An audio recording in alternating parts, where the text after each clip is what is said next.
मैं Rahim 10th class math new book 2027 के chapter number 1 के साथ मैं हूं Naveed Miraj. Students, chapter number 1 का नाम कम्प्लेक्स नंबर्स है और इन कम्प्लेक्स नंबर को समझने के लिए पहले हमें कुछ नंबर्स की डिटेल को समझना बहुत ज़रूरी होगा कि नंबर्स क्या होते हैं और उसको बेसिक से हमें चलाना पड़ेगा।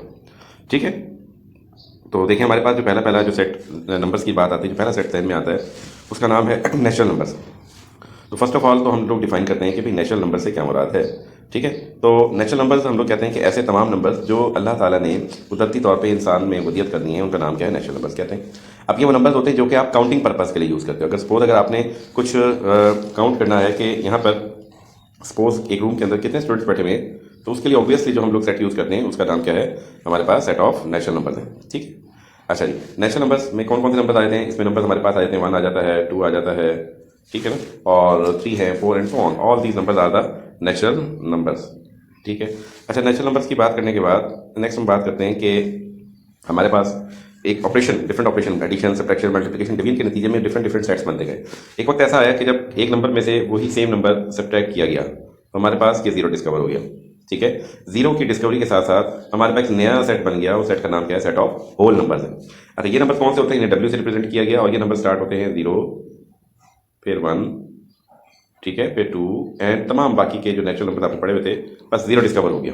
ठीक है, तो एक नया सेट बन गया, उसका नाम क्या था, सेट ऑफ हमारे पास होल नंबर्स का सेट बन गया। ठीक है जी, अच्छा जी स्टूडेंट्स, फिर एक वक्त ऐसा भी आया जब किसी स्मॉल नंबर में से ग्रेटर नंबर को सब्ट्रैक्ट करना पड़ेगा, लाइक 2 - 3 किया गया तो हमारे पास आंसर क्या आ गया, -1, या 4 माइनस हमने 6 कर दिया तो भी आंसर क्या आ गया, -2 आ गया। तो इस तरीके से ये नेगेटिव नंबर्स आने लगे। 1, 2 को अगर खाली देखें तो नेचुरल नंबर नहीं, लेकिन साथ ही नेगेटिव नंबर है। तो इस जीरो के बाद, जीरो की डिस्कवरी के बाद ये नेगेटिव नेचुरल नंबर्स भी हमारे पास डिस्कवर हो गए। अब ये नेगेटिव नेचुरल नंबर्स के आने पर हमारे पास एक नया सेट बन गया। उस सेट को नाम दिया गया इंटीजर्स का। इंटीजर्स क्या होते हैं, जरा इस बात को देखेंगे आप कि इंटीजर्स क्या होते हैं। कि इंटीजर्स के लिए आपने क्या किया, देखें आपके पास सबसे पहले कौन से नंबर थे, गौर से देखेंगे आप। ठीक है, हमारे पास नंबर थे 1 था, है ना, 2, 3, 4 एंड सो ऑन, ये सारे नंबर थे। ठीक है, फिर हमने क्या किया, जीरो को रख देते हैं इस जगह पे दरमियान में। ठीक है, जीरो रख दिया गया जी। और जीरो की लेफ्ट साइड पे वो जो हमारे दूसरे नंबर आए थे, कौन से नंबर आए थे, नेगेटिव नेचुरल नंबर, -1, -2, ठीक है, और ये सारे नंबर्स, यानी कि जीरो दरमियान में, जीरो की राइट साइड पे पॉजिटिव नंबर्स और जीरो की लेफ्ट हैंड साइड पर तमाम नेगेटिव नंबर्स को जब आपने रख दिया तो फिर ये एक नया सेट बन गया। उस सेट को नाम दिया गया, क्या नाम दिया गया जी, सेट ऑफ इंटीजर्स। उसको जी से रिप्रेजेंट किया गया। ठीक है, और इस जी को लिखने का तरीकाकार एक और भी है कि अगर आप जीरो रखते हैं स्टार्ट में, अब देखें ये 1 पॉजिटिव भी है और 1 हमारे पास यहाँ नेगेटिव भी है, तो हमने क्या किया, +-1 लिख दिया। ठीक है, कॉमा, इसी तरीके से 2 पॉजिटिव भी है और नेगेटिव भी है, +-2 लिख दिया। तो these all are the numbers जो कि सेट ऑफ इंटीजर्स को रिप्रेजेंट कर रहे हैं, पॉजिटिव भी होते हैं और नेगेटिव भी होते हैं। ठीक है जी,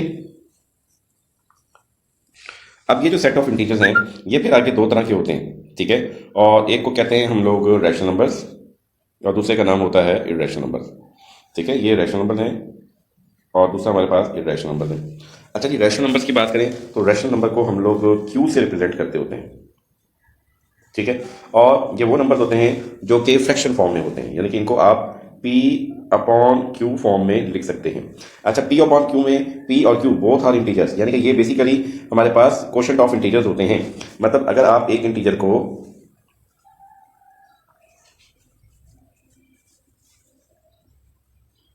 दूसरे इंटीजर के ऊपर डिवाइड करते हैं, ठीक है, एक इंटीजर को दूसरे इंटीजर के ऊपर डिवाइड कर दें तो हमारे पास ये जो सेट आ जाता है, ये सेट क्या कहलाता है, सेट ऑफ इंटीजर्स कहलाता है। फॉर एग्जांपल हम लोग अगर बात करें, लाइक हम लोग बात करते हैं कि जी 2/3,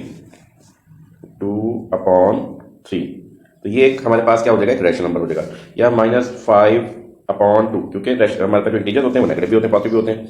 ठीक है, तो -5/2 भी क्या है, एक रैशनल नंबर है। ठीक है, और ऐसे नंबर जिनको आप इस फ्रैक्शन फॉर्म में ना लिख सके उनको इर्रेशनल नंबर्स कहते हैं। अच्छा, इर्रेशनल नंबर्स की खास बात हमने पढ़ी हुई है। ये ऐसे नंबर्स होते हैं कि अगर डेसिमल में इसके रिप्रेजेंट किया जाए तो non terminating and non repeating numbers होते हैं। ऐसे नंबर्स क्या होते हैं, इर्रेशनल नंबर्स होते हैं। ठीक है, इसकी हमने अलबत्ता आइडेंटिफिकेशन भी पढ़ी हुई थी प्रीवियस क्लासेस के अंदर कि लाइक मेरे पास एक नॉट अ परफेक्ट स्क्वायर 2 है, इसका अगर आप स्क्वायर रूट लेते हो तो आंसर क्या आता है, इर्रेशनल नंबर आता है। डिफरेंट तरह के इर्रेशनल नंबर्स हमने पढ़े हुए हैं। ठीक है, और इसके अलावा इर्रेशनल नंबर्स को हमने एक नंबर लाइन के ऊपर रिप्रेजेंट करने का तरीकाकार भी सीखा हुआ है। ठीक है, तो हम जरा देखें गौर से, फिर हमारे पास इरेशनल और इरेशनल नंबर आ गए। ओके, अब ये हमारे पास अभी तक जितने भी सेट्स आपने पढ़े उनमें सबसे बड़े सेट देखें, अगर गौर से देखें, तमाम नेचुरल नंबर्स आपके पास जो है ना वो होल नंबर्स में पड़े हुए हैं, और ये सारे होल नंबर्स इंटीजर में पड़े हुए हैं। इस बात को अगर हम ऐसे लिखेंगे, तमाम नेचुरल नंबर्स सबसेट है होल नंबर्स का, और ये सबसेट है किसका, इंटीजर्स का, और फिर ये सारे इंटीजर्स हमारे पास रैशनल नंबर में पड़े हुए हैं, क्यू में पड़े हुए हैं। तो हमारे पास अब तक जो बड़े सेट्स आ रहे हैं वो कहाँ पे आ रहे हैं, ये हमारे पास दो सेट्स बन रहे हैं, एक रैशनल नंबर बन रहा है और एक क्या बन रहा है, इरेशनल नंबर बन रहा है। तो ये जो दो सेट्स रैशनल और इरेशनल को क्यू डैश से रिप्रेजेंट कर दें अगर, तो इनका जो यूनियन है तो एक बहुत बड़ा सेट की इक्वल आ जाएगा, और वो सेट कौन सा है, सेट ऑफ रियल नंबर है। ठीक है, तो रैशनल और इरेशनल का जो यूनियन है एक बहुत बड़ा सेट बन जाएगा, सेट ऑफ रियल नंबर। अब रियल नंबर से भी बड़े सेट की तरफ आज हम लोग मूव कर रहे हैं, और सेट का नाम क्या है, कम्प्लेक्स नंबर है। ठीक है, अब इस बात को जरा समझ लेते हैं कि भाई कम्प्लेक्स नंबर से क्या मतलब है, क्यों कम्प्लेक्स। कम्प्लेक्स का वैसे लफ्जी मतलब तो ये होता है पेचीदा, मुश्किल, इसने मुश्किल में डाल दिया। हमारे पास इस तरह की इक्वेशन आ गई थी एक्चुअली। ठीक है, अब जरा इस बात को जरा देखें, हमारे पास सपोज एक इक्वेशन आ जाए, ठीक है जी, इस तरह की इक्वेशन आ जाए, x square plus 1 is equal to 0। अच्छा, इस इक्वेशन को सॉल्व करने से पहले एक और चीज़ ज़रा देखें और मुझे बताएं कि क्या ऐसा भी होता है कि किसी नेगेटिव नंबर का जो स्केयर, लाइक मैं अगर बात करूं -2 का स्केयर ले लें तो हमारे पास क्या आता है, +4। अगर मैं +2 का स्क्वायर ले लूं तो भी आंसर क्या आएगा, +4 आएगा। ठीक है, और देखें ज़रा, सपोज हम बात करते हैं, अगर मैं -7 का स्क्वायर ले लूँ, ठीक है, -7 का स्क्वायर ले लूँ तो आंसर क्या आएगा, +49 आएगा। अगर मैं +7 का स्क्वायर ले लूँ तो भी आंसर क्या आ रहा है, 49 आ रहा है। तो इसका मतलब है अगर आप नेगेटिव नंबर का स्क्वायर लें तो भी आंसर क्या आ रहा है, पॉजिटिव नंबर। पॉजिटिव नंबर का स्क्वायर लें तो भी आंसर क्या आ रहा है, पॉजिटिव नंबर। यानी कि कभी ऐसा नहीं हो रहा कि नेगेटिव नंबर का स्क्वायर लें या किसी भी नंबर का स्क्वायर लें आंसर नेगेटिव आ जाए, चाहे वो नेगेटिव नंबर का स्क्वायर हो चाहे वो पॉजिटिव नंबर का, answer will always be a positive number. ये बात तो हमें अच्छे से क्लियर हो गई। ठीक है, अच्छा अब इस बात को यहाँ अप्लाई करते हैं कि सपोज मेरे पास लिखा हुआ हो x² + 1, इसको सॉल्व करना है। किसी इक्वेशन को सॉल्व करने से मुराद उस इक्वेशन में मौजूद वेरिएबल की एक ऐसी वैल्यू फाइंड आउट करना होती है जिसको उस इक्वेशन में पुट करें और लेफ्ट साइड का आंसर राइट हैंड साइड के आंसर के इक्वल आ जाए। तो मैंने यहाँ पे एक ऐसा आंसर निकालना है जो इस इक्वेशन को सेटिस्फाई कर दे, और इसका सोल्यूशन सेट निकालना चाहें तो देखें वही सोल्यूशन सेट कराएगा। इसका आएगा कि x² + 1 है, उधर जाके 0 में से माइनस होगा तो आ जाएगा मेरे पास -1। ठीक है, तो इट मीन्स ये कैसा इसका आंसर आएगा कि ये कब सेटिस्फाई होगी कि एक ऐसा नंबर पुट करें जिसका स्क्वायर लें और आंसर क्या आ जाए, एक नेगेटिव नंबर आ जाए। ठीक है, और अभी हमने देखा कि ऐसा कोई नंबर भी नहीं है जिसका स्क्वायर लें और आंसर क्या आ जाए, नेगेटिव नंबर। ये हो गई थी मुश्किल, ये हो गई थी पेचीदगी, ये काम हो गया था बहुत ज़्यादा कम्प्लेक्स। तो इसी कम्प्लेक्सिटी की वजह से एक नया सेट बनाना पड़ गया कि ऐसे नंबर जिनका स्क्वायर लें आंसर क्या आ जाए, -1 आ जाए, तो हमें वो आंसर निकालना पड़ गया। ठीक, उसके लिए एक नया सेट डेवलप करना पड़ गया। उस सेट को क्या कहा गया, कम्प्लेक्स नंबर। उसके लिए हमने एक खुद से एक नंबर कंसीडर कर लिया, और वो नंबर क्या था, आयोटा। ठीक है, वो नंबर क्या था हमारे पास, आयोटा नंबर था। और उस आयोटा नंबर को आपने क्या करना है, सपोज कर लेते हैं। ठीक है जी, अब हमने एक नंबर कंसीडर कर लेते हैं, लाइक हम आयोटा, और आयोटा को कहते हैं कि ये इक्वल है -1 का स्क्वायर रूट। और जो आयोटा स्केयर ले लें अगर आप, ठीक है, अगर मैं इसका स्केयर ले लूँ तो क्या आएगा, इधर स्केयर लेंगे, स्केयर रूट से कैंसिल -1, तो हमारे पास आयोटा मतलब क्या आ जाएगा, -1 का स्केयर रूट, और आयोटा स्केयर किसके इक्वल आ रहा है, -1 के इक्वल आ रहा है। तो ये वैल्यू जो हमारे पास इक्वेशन थी ना, हमारे पास कौन सी इक्वेशन थी जी, x² + 1, उसमें अगर आप पुट कर दें तो हमारे पास क्या हो जाएगा, लाइक ये इक्वेशन थी ना, x² = -1, x² = -1, ये इक्वेशन थी। इसमें x के बदले अगर मैं पुट कर दूं आयोटा, ठीक है, तो देखें अगर मैं x की जगह आयोटा पुट कर दूंगा तो ये आयोटा का स्क्वायर = -1, और आयोटा स्क्वायर किसके इक्वल होता है, -1 के इक्वल होता है। अभी हमने डिफाइन किया तो -1 = -1, ये इक्वेशन क्या होगी, सेटिस्फाई। तो ये जो नया नंबर आपने लिखा आयोटा, ठीक है, ये जो नंबर आयोटा लिखा ये ही हमारे पास क्या है, इमेजिनरी नंबर है। इस नंबर को नाम दे दिया गया इमेजिनरी नंबर। ठीक है, इमेजिनरी नंबर का नाम दे दिया गया। ठीक है, और इसी इमेजिनरी नंबर की बेस पे ही एक नया नंबर सिस्टम डेवलप किया गया, और उस नंबर सिस्टम का नाम था कम्प्लेक्स नंबर्स। ठीक है, तो भाई कम्प्लेक्स नंबर को अगर हम डिफाइन करना चाहें तो कम्प्लेक्स नंबर्स क्या होते हैं, ये कम्प्लेक्स नंबर्स हम लोग कहते हैं ऐसे तमाम नंबर, अगर कम्प्लेक्स नंबर को पहली बात है हम लोग रिप्रेजेंट कर देते हैं जी से। ठीक है, और हम कहते हैं कि ऐसे तमाम नंबर जिनको a + b आयोटा फॉर्म में रिप्रेजेंट कर सके, ऐसे नंबर्स क्या कहलाते हैं, कम्प्लेक्स नंबर्स कहलाते हैं। इसमें a जो है लिखा हुआ हमारे पास, ये नंबर क्या है, ये हमारे पास इस नंबर का रियल पार्ट कहलाता है। ठीक है, रियल पार्ट कहलाता है, और जबकि ये जो b है इसका ही कहलाता है imaginary part, imaginary part of the. ठीक है, क्लियर। और ये आयोटा खुद क्या है, ये एक हमारे पास इमेजिनरी नंबर है, जबकि ये पूरे का पूरा v इक्वल टू हमारे पास कम्प्लेक्स नंबर बन जाएगा जिसमें रियल पार्ट और इमेजिनरी पार्ट को मिलाया गया है। अच्छा, चंद बातें ध्यान में रख लें, इसकी एग्जाम्पल लेते हैं। पहले तो हम लोग लाइक मैं कहता हूँ ये 2 + 3 आयोटा, ये भी एक क्या है हमारे पास कम्प्लेक्स नंबर है, ठीक है। अच्छा, इसके साथ हम लोग एक बात करेंगे कि हर रियल नंबर भी एक कम्प्लेक्स नंबर होता है, ठीक है। किस तरीके से रियल नंबर कम्प्लेक्स नंबर होता है कि मेरे पास सपोज एक कम्प्लेक्स नंबर लिखा हुआ है, मैं कहता हूँ कि जी 2 लिखा हुआ है ना, ठीक है। तो देखेंगे 2 भी एक क्या होगा, कम्प्लेक्स नंबर है। अब आप सोचेंगे सर इसमें तो आयोटा नहीं है, हाँ इसमें है आयोटा। ये 2 आ गया, प्लस इसको मैं लिख सकता हूँ 0 टाइम्स आयोटा, ठीक है। जब 2 + 0 टाइम आयोटा लिखूंगा तो ये 2 इसका क्या हो जाएगा रियल पार्ट, और इसका इमेजिनरी पार्ट क्या हो जाएगा 0।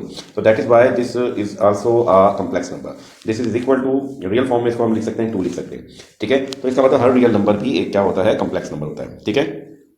तो ये हमारे पास क्या आ गया, एक एग्जाम्पल थी जिसमें इसका रियल पार्ट, और हमें पता है कि कम्प्लेक्स नंबर को किससे रिप्रेजेंट करते होते हैं हम लोग, a + b आयोटा फॉर्म से, है ना। तो इसका मतलब है ये जो b है इसका b इक्वल टू 0 है, तो ये हमारे पास क्या कहलाएगा, एक कम्प्लेक्स नंबर बन जाएगा, ठीक हो गया जी।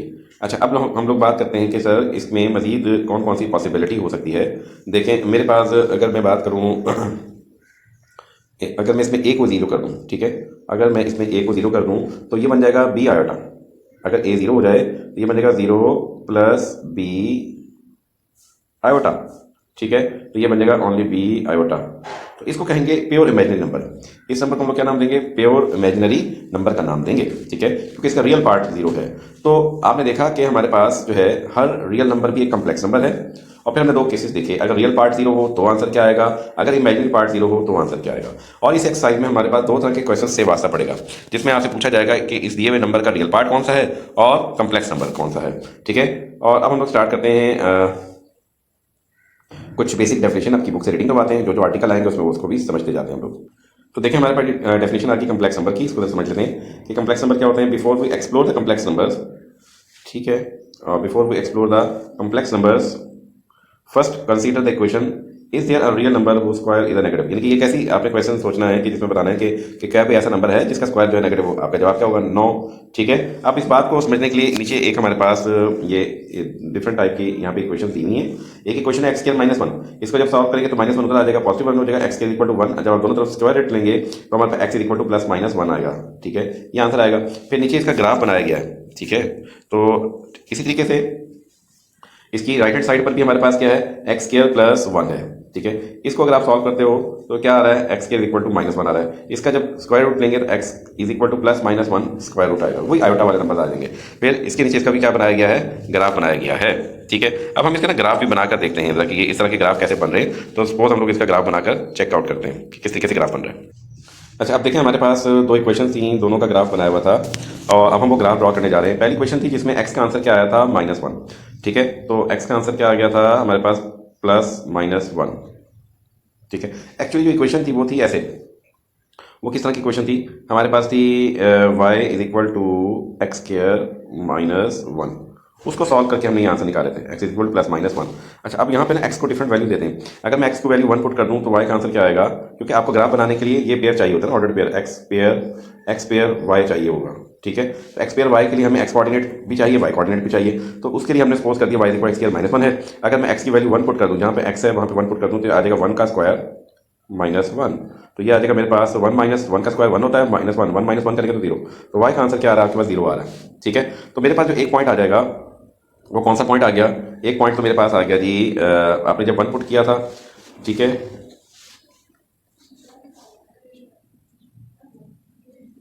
जब आपने 1 पुट किया था तो आंसर आ गया था 0, ठीक है। एक पॉइंट तो ये आ गया। इसी तरीके से अगर हम लोग -1 पुट कर दें तो ये बन जाएगा -1 का स्क्वायर, ठीक है, -1। अगेन ये भी आंसर क्या आ जाएगा, 0, क्योंकि -1 का स्क्वायर 1 आएगा, 1 - 1 0 आएगा। तो हमारे पास ये पॉइंट एक और जो दूसरा पॉइंट आएगा वो आएगा हमारे पास -1 और 0, ठीक है। अपनी क्वेश्चन थी अगर मैं वहां पर x की जगह 0 पुट कर दूं, ठीक है, तो जरा देखें y = x² - 1, x की जगह 0 पुट कर दूं तो आएगा 0 का स्क्वायर, ठीक है, -1। तो मेरे पास तीसरा जो पॉइंट आएगा 0 - 1 आ जाएगा -1। अब जो तीसरा पॉइंट आएगा वो कौन सा आ रहा है, देखिए जरा, टोटल 3 पॉइंट्स हो गए ना, ठीक है। तो तीसरा पॉइंट कौन सा आ रहा है, हम 3 पॉइंट्स लेके ग्राफ बनाना चाह रहे हैं। वो आ रहा है x की वैल्यू -1, सॉरी x की वैल्यू 0 ली, y का आंसर -1 आया, तो 0 - 1, ठीक है, अब ये पॉइंट्स हम सारे के सारे एक जगह लिख लेते हैं और इनको यहाँ पे ड्रॉ करके देखते हैं। ठीक है, अभी पॉइंट्स ध्यान में रखेंगे। अब हमने जो पॉइंट्स लिए इनकी ड्राइंग देखते हैं कि ये कैसे पॉसिबल है यहाँ पर। ठीक है, ओके, तो आपको याद होगा पहला पॉइंट कौन सा था, हमारे पास 1 पे 0 आ रहा था। ठीक है, तो 1 पे 0 अगर आप लोग ड्रॉ करेंगे तो देखो किस तरीके से बन रहा है। 1 पर 0 हमने पॉइंट ड्रॉ करना है। ठीक, कोऑर्डिनेट ये एक्स एक्सिस है हमारे पास। ठीक है, और ये ऊपर वाला वाई कोऑर्डिनेट है। तो 1 0 पॉइंट कहाँ पड़ा हुआ है जी, 1 0 पॉइंट 1 एक्स इक्वल टू 1 ये पड़ा हुआ। ठीक है, हमारे पास ये एक्स इक्वल टू 1 पॉइंट पड़ा हुआ है और 0 वाई। अब हमें ये बात पता है कि एक्स कोऑर्डिनेट के ऊपर ही वाई, सॉरी एक्स एक्सिस के ऊपर वाई कोऑर्डिनेट 0, तो एक पॉइंट आ जाएगा 1 0, ये वाला पॉइंट आ गया। अच्छा, इसके बाद जो नेक्स्ट पॉइंट था वो था -1 0, तो -1 -1 एक्स इक्वल टू -1 क्या आ जाएगा ये। ठीक है जी, ये -1 आ गया। ये जनाब हमारे पास पॉइंट आ जाएगा -1। सॉरी, एक मिनट रुकिएगा। ठीक है जी, -1, एक पॉइंट ये पड़ा हुआ, एक पॉइंट इस जगह पड़ा हुआ। इन तमाम पॉइंट्स को अगर हम लोग मिलाएं तो देखें किस तरह का हमारे पास ग्राफ बनता है। ठीक है जी, और अब देखें ये हम ग्राफ बना के देख लें।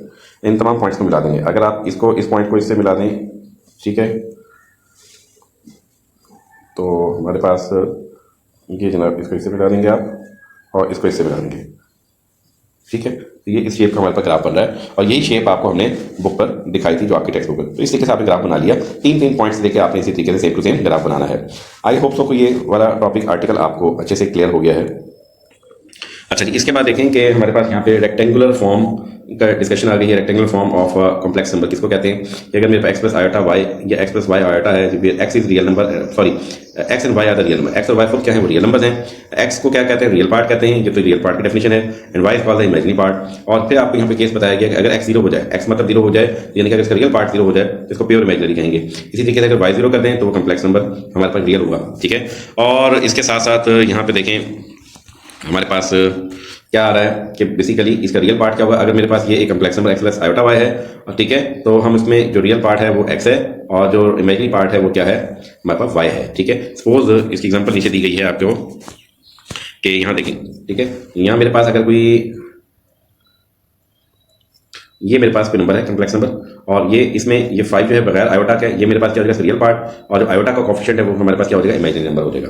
ठीक है, नेक्स्ट जो डिफाइन किया गया है अगले टॉपिक के अंदर वो है कि कॉम्प्लेक्स नंबर्स की इक्वलिटी से क्या मुराद है। यहाँ आपको बताया जा रहा है कि दो कॉम्प्लेक्स नंबर उस वक्त इक्वल होते हैं जब उनके रियल पार्ट के इक्वल हों और कॉम्प्लेक्स जो इमेजिनरी पार्ट है वो आपस में इक्वल हो। तो दो ही नंबर उसी सूरत में इक्वल होंगे जब रियल के इक्वल हो और इमेजिनरी नंबर के इक्वल हो। यहाँ एग्जाम्पल दी गई है कि हमारे पास यहाँ पे एक कॉम्प्लेक्स नंबर ले लिया गया है और दूसरा भी कॉम्प्लेक्स नंबर है, और दोनों के दरमियान क्या है, यहाँ पे इक्वल का साइन है। और यहाँ ये डिस्कस किया जा रहा है कि ये दोनों आपस में कब इक्वल है, जब ये अल्फा जो है वो -2 के इक्वल होगा। और इसी तरीके से यहाँ पे देखें ये जो आयोटा का कोएफिशिएंट बीटा है और यहाँ आयोटा का कोएफिशिएंट 5 है, तो आयोटा किसके इक्वल होगा, सॉरी बीटा किसके इक्वल होगा, 5 के इक्वल होगा। यही बात यहाँ पर आपको बताई जा रही है कि दो कॉम्प्लेक्स नंबर किस तरीके से आपस में इक्वल होते हैं, जब रियल पार्ट के इक्वल होगा और इमेजिनरी पार्ट के इक्वल होगा। इंशाल्लाह नेक्स्ट लेक्चर में हम लोग इसकी एक्सरसाइज 1.1 स्टार्ट करेंगे। जो लोग चैनल पे न्यू हैं वो काइंडली चैनल को सब्सक्राइब करें, लाइक करें और शेयर करें। इंशाल्लाह कंप्लीट बुक के कंप्लीट लेक्चर्स इस चैनल के ऊपर अपलोड होंगे। आपका कॉपरेशन चाहिए, शुक्रिया।